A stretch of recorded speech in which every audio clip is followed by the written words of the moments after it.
I'm here at the site of the latest Burlington controversy, the intersection of St. Paul and Maple Streets. As you can see, the curb behind me is quite large, and that's by design. This is what's known as a bump out, and it's intended to lessen the distance pedestrians have to travel to cross the road. Drivers, however, say this intersection is now difficult to navigate, and some of them are damaging their cars. Pedestrians, on the other hand, say, "Tough shit, that'll teach you to drive more cautiously." And, ooh, sorry, I gotta take this. Yup. Really? Sorry, I've just been informed that the city has announced plans to widen this intersection, and wow, that has to be the quickest they've ever addressed a controversy.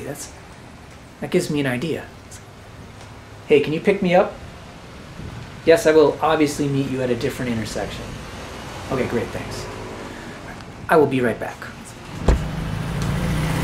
I'm here at the site of the latest Burlington controversy, CityPlace Burlington.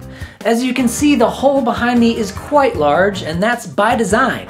This is what's known as a chump out. That's when developers do basically whatever the hell they want and then just sort of disappear because they think your city is a bunch of chumps. All right, let's see if that worked. No updates. It's worth a shot. Well, obviously there's a lot of construction happening around Burlington, and it's all intended to improve the city that we hold so dear.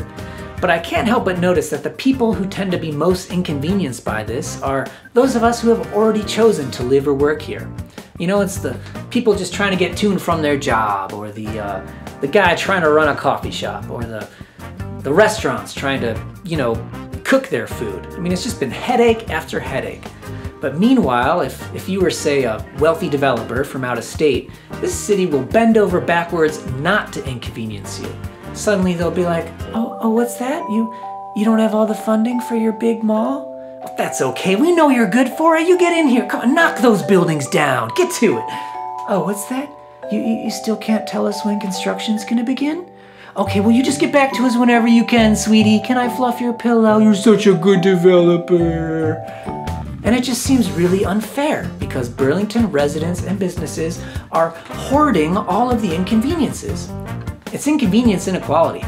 And I think it's long past time to redistribute some of these headaches, right? So for example, maybe we should have a city ordinance that says for every day you leave a gaping hole in the heart of our city, a city that is still facing a housing shortage, by the way, you pay a fine. And we could put that fine into a trust, and then we could use that trust to build affordable housing. And if you're not into that idea, that's okay, no big deal. You go dig a hole someplace else, and we'll figure out what to do with this one. We got ideas, man. 7 Days recently held a Pit Happens contest to see what our readers would like to see happen with this giant hole behind me. And we were very impressed by the quantity and quality of the responses we received. We've received so many, in fact, that we compiled them into a random idea generator on our website. I urge you to check it out because it is fantastic and it'll help pass the time while we wait to see whatever the hell's happening back there. In the meantime, I guess we just gotta be patient, which is kind of our city slogan at the moment. The future is still looking bright though, or at least that's how I felt last Friday after witnessing more than 2,000 people gather outside of City Hall for the Vermont climate strike. This is part of climate protests happening all around the state and the world, and it was truly inspiring to see. So, huge shout out to all those involved.